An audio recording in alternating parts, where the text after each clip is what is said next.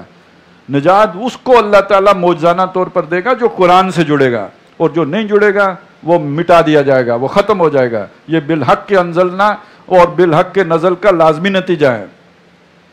وَقُرْآنًا فَرَقْنَاهُ لِتَقْرَأَهُ، اور یہ قرآن ہے جس کو ہم نے وقفے وقفے سے ٹکڑوں میں اتارا ہے تاکہ آپ اسے پڑھیں علی الناس علی مقسن، لوگوں کے اوپر وقفے وقفے سے، یعنی جیسے جیسے حالات پیش آئیں حضور صلی اللہ علیہ وسلم کی زندگی میں، پرانے حالات انہی کا ایک جو ہے وہ جیسے تاریخ اپنے آپ کو دہراتی ہے، تو یہی کچھ تو حضرت موسیٰ پہ بیتا، یہی کچھ تو حضرت نوح پہ بیتا، تو وہ واقعات لا کے ہم سناتے جائیں، اس سے لوگوں کو حوصلہ ملے، تقویت ملے، اور کوئی نیا تبصرہ کرنا ہو تو وہ بھی کر دیں۔ وَنَزَّلْنَاهُ تَنزِيلًا، اور اس قرآن کو ہم نے یکبارگی نہیں اتارا بلکہ ٹھہر ٹھہر کر وقفوں سے بصورت تنزیل اتارا ہے۔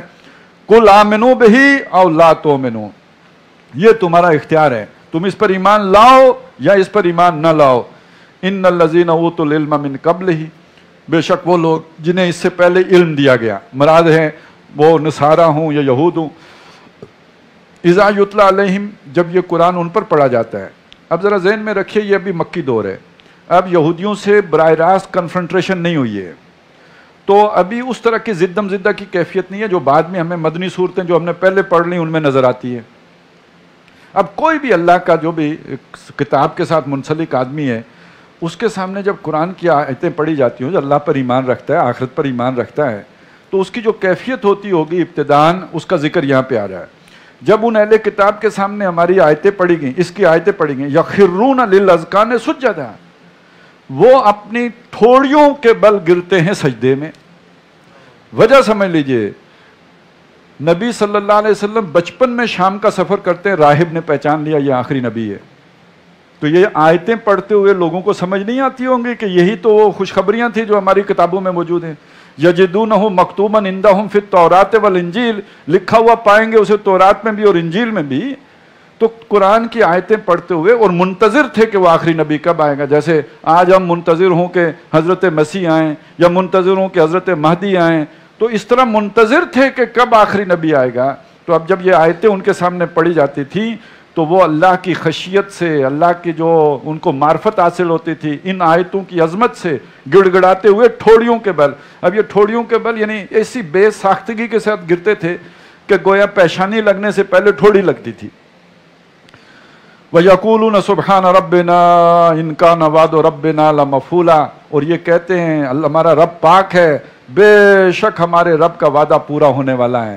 وہ جو آخری نبی کی پیشن گوئیاں تھیں وہ پوری ہو گئیں، ہمارے رب کا وعدہ پورے ہونے والا ہے۔ وَيَخِرُّونَ لِلْأَذْقَانِ، اور وہ گرتے ہیں ٹھوڑیوں پر، وَيَبْكُونَ، اور وہ اس حالت میں کہ وہ رو رہے ہوتے ہیں۔ اب ذرا ایک بات کو سوچئے گا، یہ کیفیات کن کی ہیں؟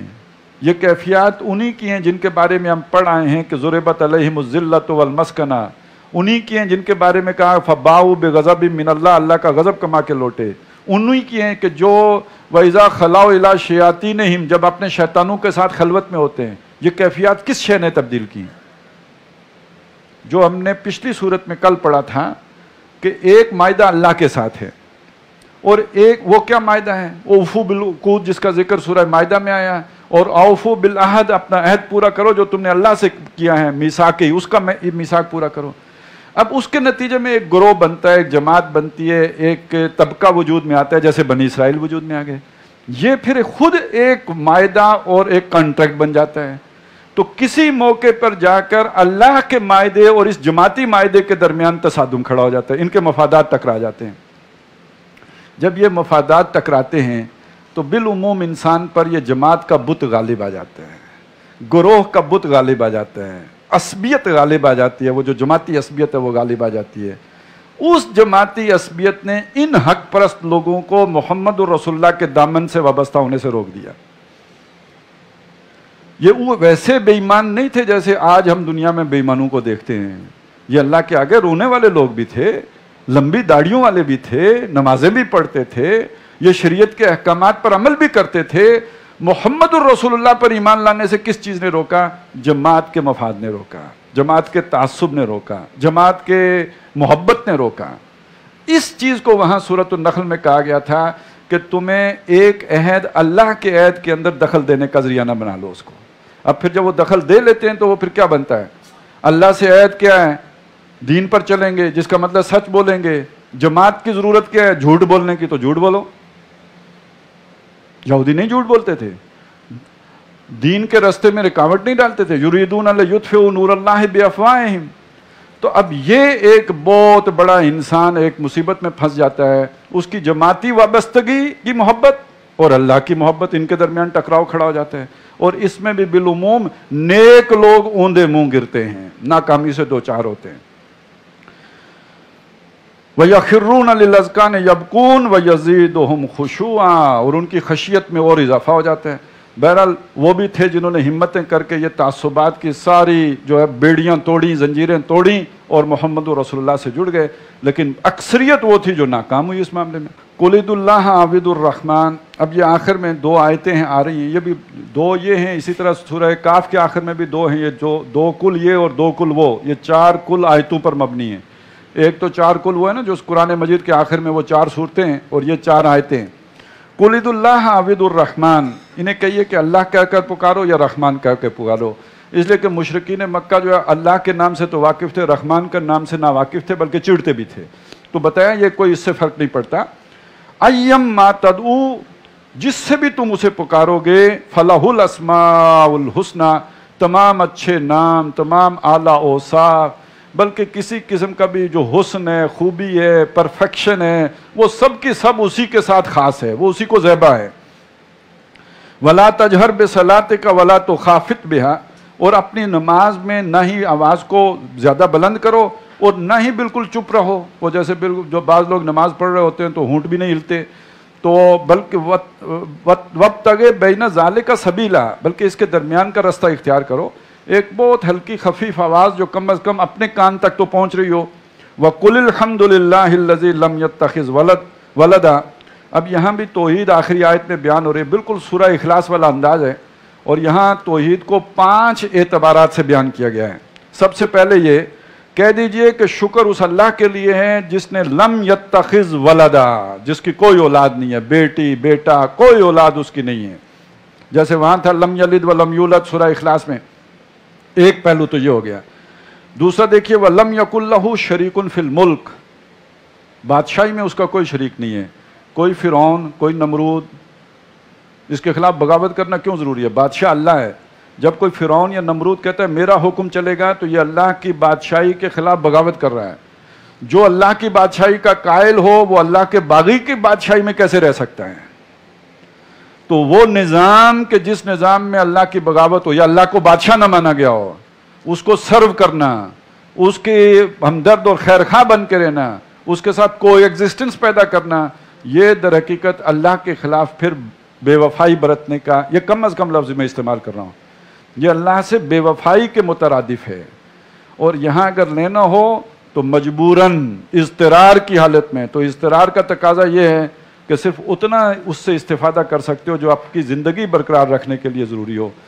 غیر باغیم ولا عادن، یہاں پھل نہیں سکتے، پھر پھول نہیں سکتے، پھر ترقی نہیں دے سکتے، اولاد کے کیریئر نہیں بنا سکتے، کاروباروں کے جو ہے وہ امپائر نہیں کھڑے کر سکتے، یہاں تو بس اپنے گزارے لائق کہ زندگی اور جسم و جان کا سلسلہ برقرار رہے بس، کیونکہ یہ نظام اللہ کی بغاوت پر مبنی ہے، تو یہ آپ نے انڈر پروٹیسٹ رہنا ہے کسی ایسے نظام کے اندر اگر رہنا ہے تو۔ اور قرآن مجید نے تمام وہی کریکٹر بیان کیے ہیں